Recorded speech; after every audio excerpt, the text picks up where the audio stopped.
Hello दोस्तों, स्वागत है आप सभी लोगों का फिर से आपके अपने चैनल राइजिंग स्टार क्लासेस पर। तो दोस्तों, आज की इस वीडियो में मैं आप लोगों को समांतर प्लेट संधारित्र की धारिता का जो व्यंजक है, जो सूत्र निगमन है, वो आज के इस वीडियो में बताने वाला हूं। ठीक है, और ये जो डेरिवेशन है पेपर के लिए बहुत ही ज्यादा इंपॉर्टेंट है।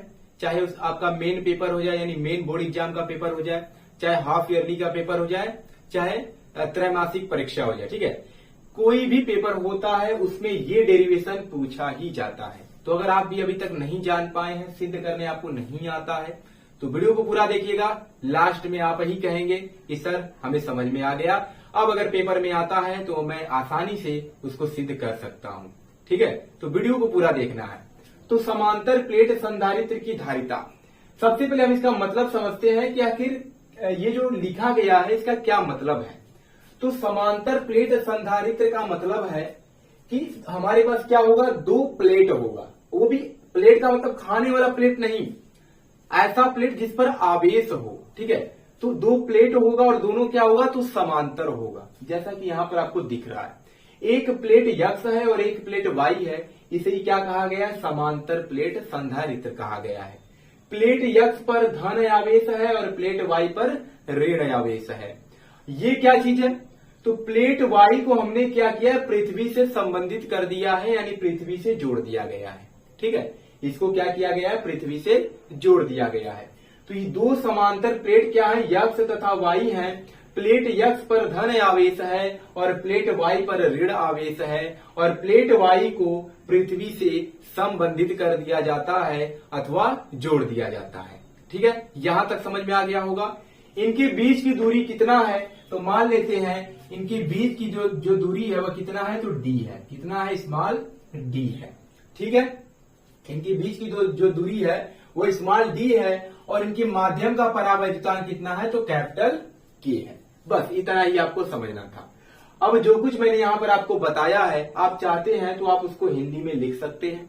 ठीक है, नहीं भी लिखेंगे तब भी आपको नंबर मिलेगा, लेकिन लिखने से क्या होता है कि थोड़ा सा देखने में अच्छा लगता है। तो जो कुछ मैंने बताया था उसको आप लिख लीजिएगा। अगर मैं लिखता हूं तो वीडियो ज्यादा बड़ी हो जाएगी। ठीक है, तो मैं जो जो बोला था उसको लिख लीजिएगा। तो अब हमें क्या करना है, ठीक है, एक बात और आपको पता होना चाहिए। ठीक है, कि प्लेट यक्ष और प्लेट वाई जो है, इनके पृष्ठीय आवेश घनत्व क्या है, तो सिग्मा तथा माइनस सिग्मा है। ठीक है, पृष्ठीय आवेश घनत्व पढ़े होंगे। प्लेट यक्ष का जो पृष्ठीय आवेश घनत्व है वह सिग्मा है, और प्लेट वाई का जो पृष्ठीय आवेश घनत्व है वो क्या है, तो माइनस सिग्मा है। तो अगर यहां से हम सिग्मा का मान निकालेंगे तो क्या मिलेगा, बताइए। सिग्मा बराबर क्या मिल जाएगा, तो सिग्मा बराबर क्या होता है, आवेश बटा क्षेत्रफल होता है। क्या होता है, आवेश बटा क्षेत्रफल होता है। तो Q बाई क्या हो जाएगा, A हो जाएगा, और ये क्या हो जाएगा, समीकरण नंबर 1 हो जाएगा। ठीक है, सिग्मा बराबर क्या हो जाएगा, आवेश बटा के A। आवेश का हमें चिन्ह नहीं लेना है, इसलिए मैंने केवल Q लिखा है। अब बटे क्या हो जाएगा, एरिया। A क्या है, तो प्लेट का क्या है, अनुप्रस्थ काट का क्षेत्रफल है। ठीक है, क्या है, अनुप्रस्थ काट का क्षेत्रफल है। तो सिग्मा बराबर हो जाएगा Q बाई A, और इसको मान लेंगे समीकरण नंबर 1। अब हमें क्या करना है, प्लेट यक्ष और प्लेट वाई दोनों के कारण उत्पन्न हमें वैद्युत क्षेत्र निकालना है। ठीक है, क्योंकि इन प्लेटों के बीच हमें किसका मान ज्ञात करना है, वेक्टर E, यानी वैद्युत क्षेत्र का मान ज्ञात करना है। तो इनके बीच का वैद्युत क्षेत्र हमें तभी पता चलेगा जब अलग अलग का वैद्युत क्षेत्र पता रहेगा, तभी तो उनका परिणामी वैद्युत क्षेत्र निकालेंगे तो वेक्टर E का मान पता चलेगा। तो सबसे पहले हमें प्लेट यक्ष के कारण उत्पन्न वैद्युत क्षेत्र निकालना है, फिर प्लेट वाई के कारण उत्पन्न वैद्युत क्षेत्र निकालना है। ठीक है, तो वही हम करने जा रहे हैं। तो यहां से क्या लिखेंगे कि प्लेट यक्ष के कारण उत्पन्न वैद्युत क्षेत्र,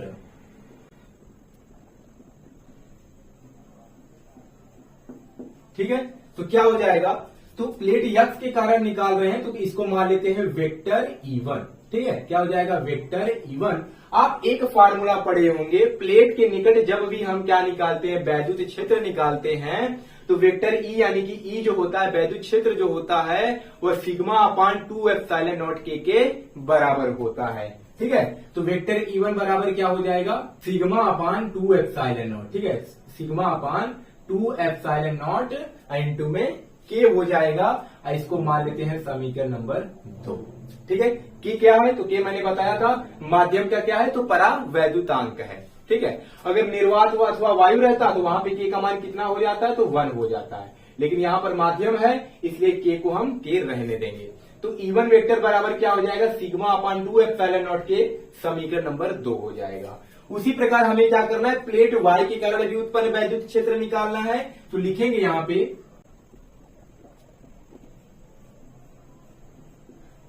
क्षेत्र हो जाएगा। ठीक है, उत्पन्न वैद्युत क्षेत्र। तो वेक्टर E2 बराबर हो जाएगा, वेक्टर E2 बराबर हो जाएगा वही फार्मूला सेम टू सेम, क्योंकि देखिए यहां पर क्या हमने निकाला है E1, तो दिशा किधर होगा, वैद्युत क्षेत्र की दिशा किधर होती है, धन आवेश से ऋण आवेश की ओर होती है ना। तो क्या हो जाएगा, तो वेक्टर E1 की दिशा इधर हो जाएगा। ठीक है, ये किसकी दिशा है, तो वेक्टर E1 की दिशा है।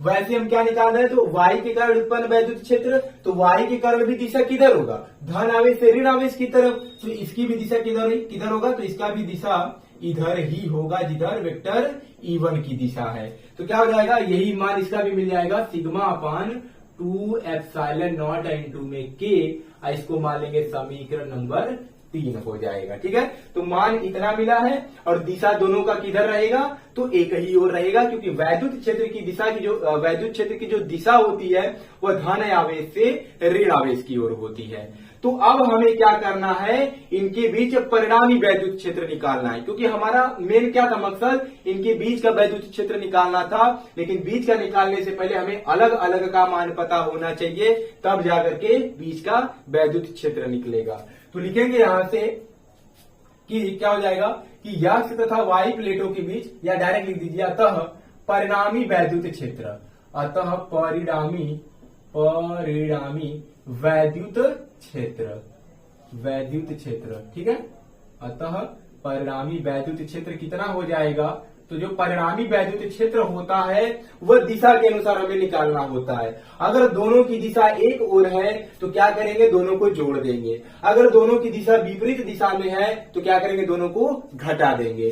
तो वेक्टर E1 की भी दिशा इधर ही है और वेक्टर E2 की भी दिशा इधर ही है, तो क्या किया जाएगा, दोनों को जोड़ दिया जाएगा। तो लिखेंगे यहां से वेक्टर E जो होगा वो किसके बराबर हो जाएगा, तो वेक्टर E1 अब प्लस में क्या हो जाएगा, तो वेक्टर E2 हो जाएगा। ठीक है, तो वेक्टर E1 प्लस में क्या हो जाएगा, वेक्टर E2 हो जाएगा। तो वेक्टर हटेगा तो क्या लिखना है, तो वही चीज, अगर एक ही दिशा में है तो दोनों को जोड़ दिया जाएगा। तो लिख देंगे यहां से कि चूंकि वेक्टर E1 तथा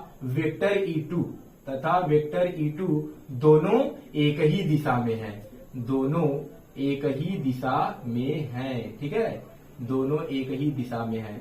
और जब दोनों एक ही दिशा में होंगे तो हम क्या करते हैं, दोनों को जोड़ देते हैं। तो यहां से जब वेक्टर हट जाएगा तो E बराबर क्या मिल जाएगा, तो E बराबर हो जाएगा E1 में और प्लस में क्या हो जाएगा, E2 हो जाएगा। ठीक है, तो E1 और E2 का मान कहां से रखेंगे, समीकरण 2 व समीकरण 3 से। तो लिखेंगे यहां से समीकरण 2 व समीकरण 3 से, समीकरण 2 व समीकरण 3 से। तो वेक्टर E तो हट गया, तो केवल क्या बचा है, E बचा है। तो E बराबर क्या हो जाएगा, E1 का मान कितना है, तो सिग्मा अपान 2 एप्सिलॉन नॉट के, तो क्या हो जाएगा, सिग्मा अपान 2 एप्सिलॉन नॉट के। ठीक है, यहां से वेक्टर हटा दीजिएगा क्योंकि दिशा हम नहीं दिखाएंगे, ये केवल परिमाण निकाला गया, दिशा यहां पर हमने प्रदर्शित कर दिया है। तो E1 बराबर क्या हो जाएगा, तो ये है सिग्मा अपान 2 एप्सिलॉन नॉट के और प्लस में E2 का भी मान कितना है, सिग्मा अपान 2 एप्सिलॉन नॉट के। तो ये भी हो जाएगा सिग्मा अपान 2 एप्सिलॉन नॉट के, दोनों का आधार बराबर है।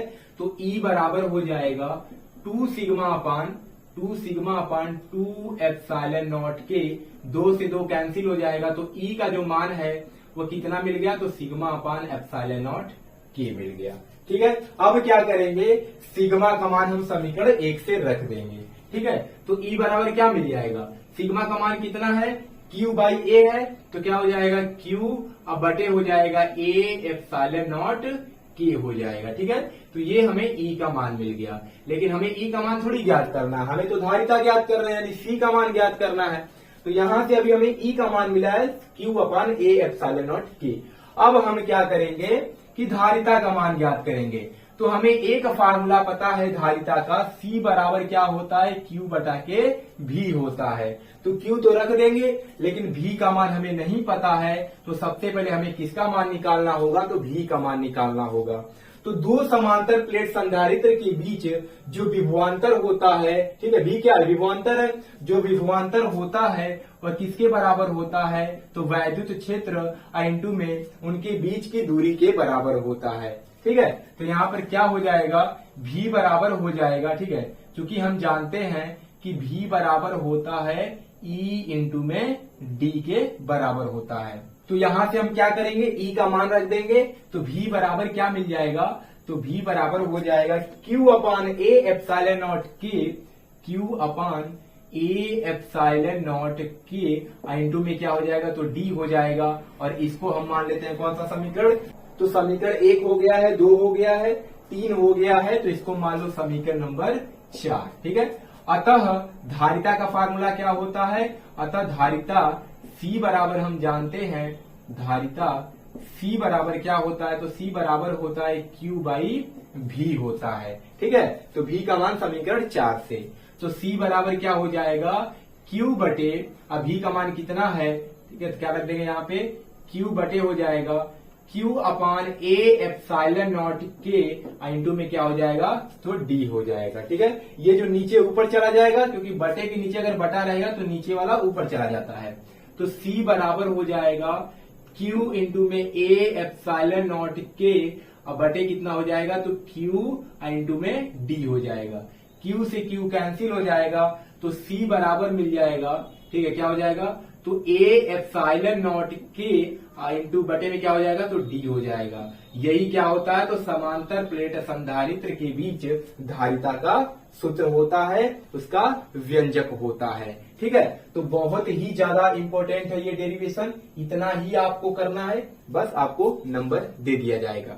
एक चीज और इसमें पूछा जाता है कि ये जो धारिता है किस पे निर्भर करता है, तो धारिता देखिए एरिया के क्या है, अनुक्रमानुपाती है, फिर उसके बाद के मतलब माध्यम के क्या है, माध्यम के परावैद्युतांक के भी अनुक्रमानुपाती है, और तीसरा D यानी कि दूरी, और दूरी के क्या है, तो व्युत्क्रमानुपाती है। ठीक है, तो आता है कि धारिता जो है किस पे निर्भर करता है, तो आपको यही लिख देना है। ठीक है, तो आपको समझ में आ गया होगा, अगर आपको नहीं आया है तो एक बार वीडियो को फिर से देखिएगा, आपको अच्छे से समझ में आ जाएगा। तो चलिए मिलते हैं नेक्स्ट वीडियो में एक नए टॉपिक के साथ, तब तक के लिए धन्यवाद।